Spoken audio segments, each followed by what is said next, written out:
नमस्कार, मैं रजत कुमार। तारीख 6 अगस्त और सुबह के 10 बज रहे हैं। जयपाल सिंह मुंडा स्टेडियम में जुनैद भाई की भी एंट्री अब हो चुकी है। जो 25 जुलाई से जेपीएससी का जो आंदोलन चल रहा था और कई दिन से ये छात्र जो हैं वो भूख हड़ताल पर बैठे हुए हैं, तो ऐसे में जंतर मंतर पर जो जुनैद भाई लोगों को खाना बांटते हुए, मदद करते हुए दिखाई देते थे, अब उनकी एंट्री इस जेपीएससी चल रहे आंदोलन में रांची के जयपाल सिंह मुंडा स्टेडियम में सुबह इनकी भी मौजूदगी हो चुकी है। तो सर, आप यहाँ पर आए हैं, छात्रों का समर्थन करने के लिए आप पहुँच रहे हैं। क्या क्या इन लोगों की मांग है, आप उससे सहमत रखते हैं? आप बिल्कुल, जो भी इन लोगों की मांग है, हर एक मांग का हम समर्थन करते हैं। और कोई सी भी सरकार हो, हमें उससे कोई लेना देना नहीं है। हम हर उस व्यवस्था के विरुद्ध हैं, हर उस सरकार के विरुद्ध हैं जो छात्र छात्राओं का शोषण कर रही है, उनका दमन करने का प्रयास कर रही है।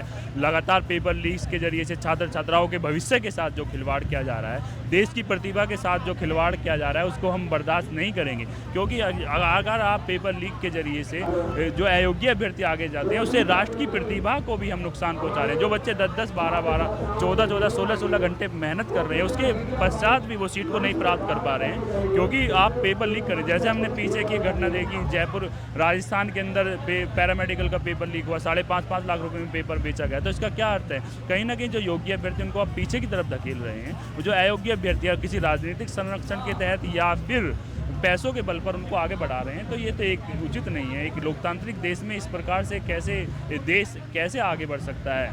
मतलब जुनैद हर उस जगह पर पहुंचेंगे छात्रों को समर्थन करने, जहां छात्रों को परीक्षा की अव्यवस्था या बेरोजगारी या इस तरीके की शिक्षा, छात्रों के हितों के जहां भी मुद्दे उठेंगे, चाहे सरकार किसी की भी हो, प्रदेश कोई सा भी हो, जुनैद हर जगह छात्रों के हित में दिखाई देंगे। क्योंकि हम ये समझते हैं, किसी भी देश की रीढ़ होती है वहाँ की शिक्षा व्यवस्था, अगर वही चरमरा जाएगी तो फिर देश कैसे आगे बढ़ेगा, ये हम कह रहे हैं। जंतर मंतर पर तो आपकी मौजूदगी जो थी, आपने बच्चों को खाना खिलाया, आप जिस तरीके से उनको समर्थन करते थे जो भूखे प्यासे रहते थे, जुनैद जी की यहाँ पर इस आंदोलन में यहाँ क्या भूमिका रहेगी? वही हम अभी चीज़ों को समझ रहे हैं, उसको व्यवस्थित करने का प्रयास कर रहे हैं। और जो व्यवस्था वहाँ पर थी, यही व्यवस्था यहाँ पर भी हम प्रयास करेंगे। अभी हम आए हैं, चीज़ों को समझ रहे हैं। कॉकरोच जनता पार्टी के अभिजीत दीपके और सोनम वांगचुक जी ने भी इस पूरे प्रोटेस्ट को समर्थन दिया है, आने की भी बात कही है, तो उनकी आने की क्या योजना है उनकी? वो आएंगे। हमें 5 और 6 तारीख को हमारी छत्रपति संभाजी नगर में कोर कमेटी की मीटिंग थी, उसमें आगे के निर्णय कुछ लिए गए हैं। उससे पहले छात्र छात्राओं को वहाँ पर डिटेन किया हुआ था, उसको छुड़ाने में उसमें लगे हुए थे। समय नहीं मिल पा रहा था, लेकिन जैसे ही समय मिलेगा तुरंत से यहाँ पर सभी लोग आएंगे। अभी हम आए हैं और लोग भी आए। आप तो जंतर मंतर पर सिर्फ खाना खिला रहे थे, मदद कर रहे थे बच्चों को, तो तमाम आपको परेशानियां, दिक्कतें आपको प्रशासनिक तरीके से पैदा की गई, तो फिर भी आप यहाँ पे आए हैं उन चुनौतियों को स्वीकार करते हुए। वो जितना हमें डराएंगे, जितना हमें दमन करने का प्रयास करेंगे, उससे कहीं अधिक ऊर्जा के साथ हम आएंगे।